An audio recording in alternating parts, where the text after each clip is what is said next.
Hello everyone, welcome to our group's final presentation on manufacturing process.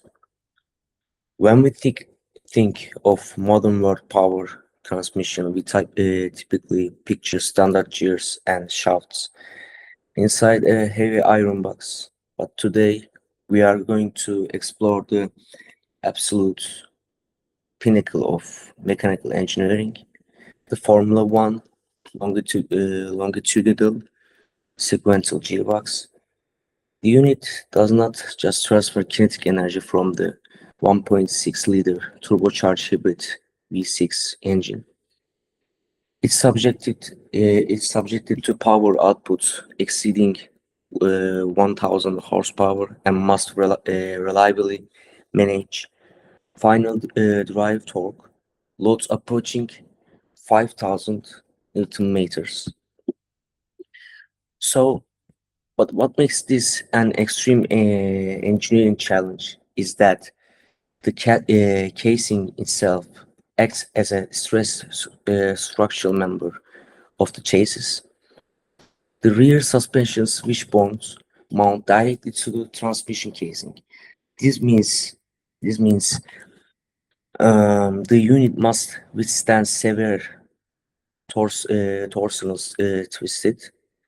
twisting, lateral conserving forces up to 5G, and massive aerodynamic downforce loads with deflecting, all while maintaining a total mass of under 40 kilograms. Furthermore, this gearbox serves as a mechanical interface for the MGU-K, the kinetic motor generator units. During regenerative braking, the MGUK unit harvest up to 2 megajoules of energy per lap directly from the rear axle. This instantaneous reverse torque can momentarily reach magnitudes comparable to the forward drive torque, producing critical stress and concentration in the gear profiles. But yeah, anyway, let's move to dog clutch. To manage these forces and minimize lap times, this transmission uses seamless shift technology pioneered by Honda in 2005. Traditional sequential gearboxes experienced a 30 to 50 milliseconds interruption in drive as a one gear disengages and the next engine engages. Our seamless shift architecture utilizes a dual barrier selector system. During an upshift, the kinematics allow the gearbox to engage the target gear before the current gear has disengaged. For approximately 2 milliseconds, two gears are physically engaged simultaneously. This continuous application of torque delivers a lap time reduction of approximately 0.3 or 0.4 second per lap. How does it not lock up and shafter? The dog teeth feature as an asymmetric profile. As the higher gear engines and forces the shaft to rotate faster, the mechanical overdrive forces acts against a chamfered ramp on the lower gears, doubling, physically ejecting it from engagement. So, to understand the physical stress, we must look at the mathematics. The G ratio is calculated by dividing the number of driving teeth by the driving teeth. Output torque in the function of engine input torque, G ratio and mechanical efficiency, assuming an engine input torque of uh, 800 Newton meters, a combined final drive uh, final drive ratio of 6.2, and it's 98% efficiency for straight cut spur gears. The shear stress applied to the rear axles exceed 4,080, 4,850 Newton meters. This mathematical reality dictates our severe material requirements.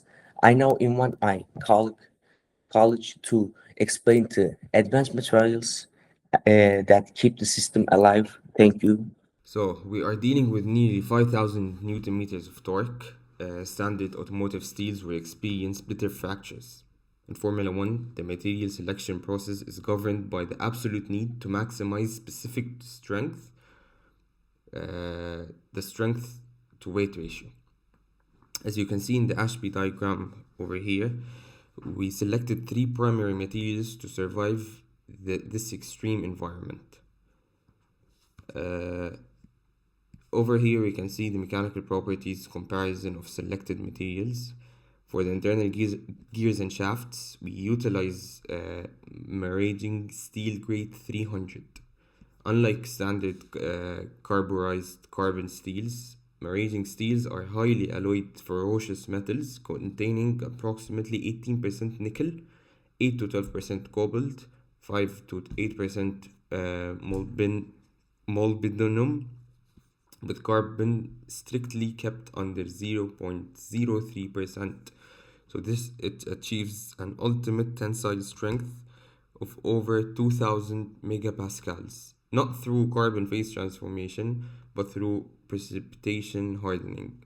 This is the heat treatment that occurs in three stages. First, the solution annealing at 820 degrees Celsius, which produces a marnistic matrix. Second, the aging at 480 degrees, sorry. Then, which forces the nanoscale intermetallic phases to precipitate uniformly.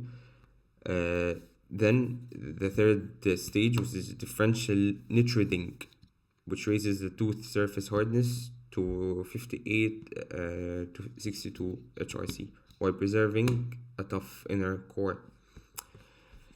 So, for the selector forks, we require rapid accutation. We utilize aerospace grade titanium with a density of 4.43 grams per cubic centimeters compared to steel at 8.0. Titanium reduces the shifting inertia by 45%, enabling those millisecond gear changes. Furthermore, titanium has superior galvanic compatibility with carbon fiber. Aluminum inserts would rapidly corrode through galvanic coupling, whereas the titanium eliminates this failure entirely. For the main structural casting, we use carbon fiber reinforced polymers. The critical advantage here is anisotropy. We meticulously align the carbon plies exactly along the load paths generated by resuspension, optimizing stiffness where it is needed most.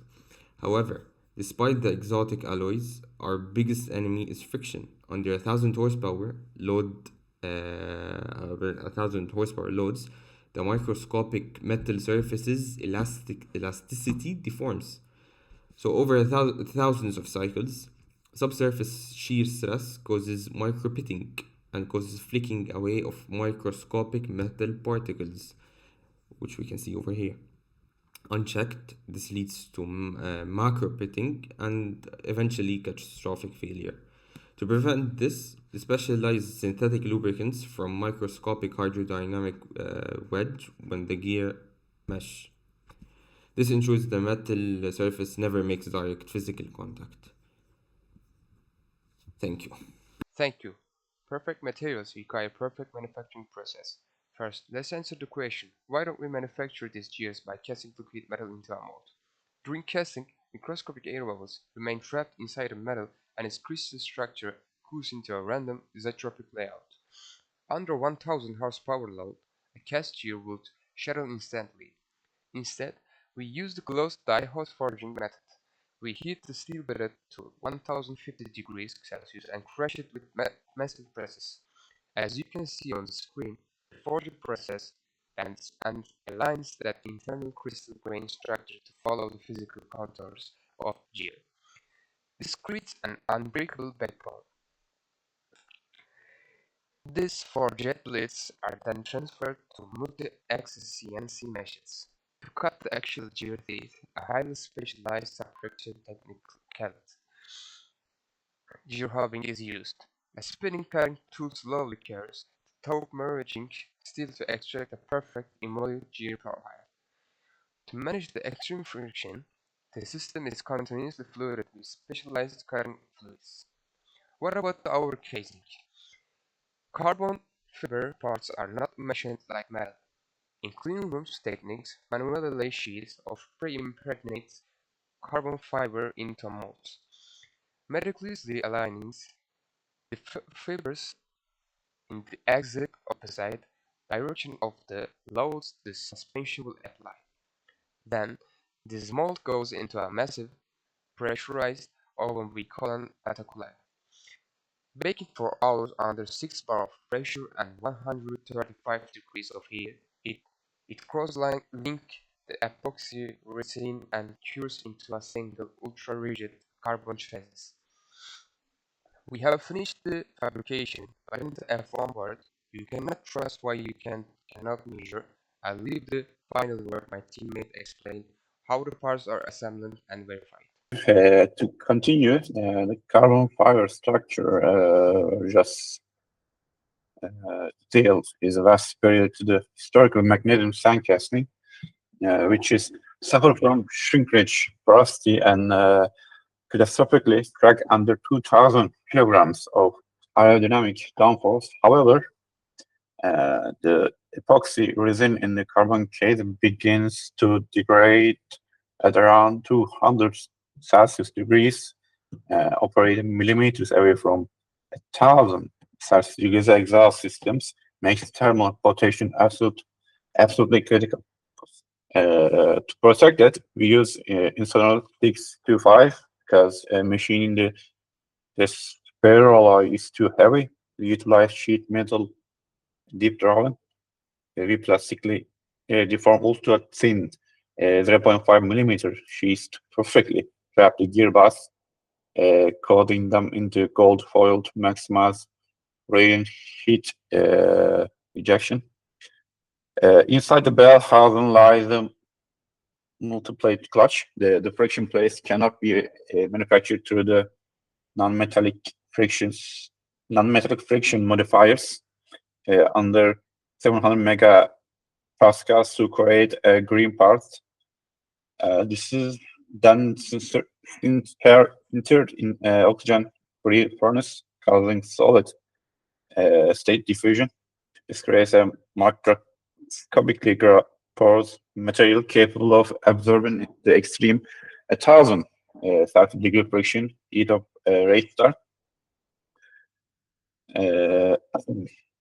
To clamp these plates together, we use diaphragm spring process through cold rolling.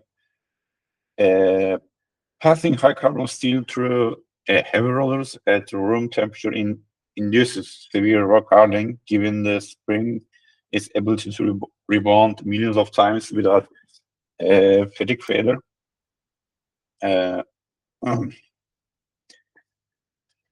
For fluid control, we rely on advanced polymers, telemetric sensor, or injection molding using PEEK, a thermoplastic that resists both 130 Celsius degrees operating temperatures and chemical degradation to minimize friction drag. Two rotary lip seals on the outboard shafts are machined from PTFE. Cool the fluids, we use aluminum heat exchangers via welding bolt metal stainless fins, so we can use vacuum brazing. As the temperature rises in a vacuum furnace, a filler metal flows into the microscopic cavity via capillary actions. perfectly sealing the radiator and to permanently affix the titanium mount to the carbon casing, we use aerospace grade structural epoxies, creating bond with lab field strengths exceeding 25 megapascals. Finally, before any of this assembly touches the racetrack, it must pass Industry 4.0 validation, digital twins, and final element analysis, students' physical stresses virtually. Physical parts are measured by automatic coordinate measure machines, Ruby-tipped probes, verify profile errors down to 3 micrometers. Cyanum undergoes ultrasonic testing at 10 to 15 megahertz to detect eternal voice. The carbon casing undergoes ultrasound CT scanning to detect sub-millimeter delamination, and steel gears are subjected to magnaflux testing to reveal microscopic surface cracks. Only after passing these non-destructive tests in the gearbox mounted to transient dynamometers, where electric motors force it to survive as simulated 200-kilometer race distance, including accelerated fatigue testing and MGUK reverse torque simulations. The production of a Formula One sequential gearbox is a masterclass in applied manufacturing engineering, from powder metallurgy and vacuum brazing to closed die forging and Industry 4.0 automated metrology. Every distinct manufacturing discipline taught in this course must work in perfect synchronization. Engineering is the absolute art of the optimization.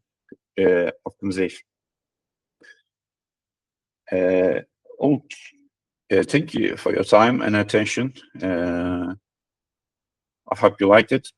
See you soon.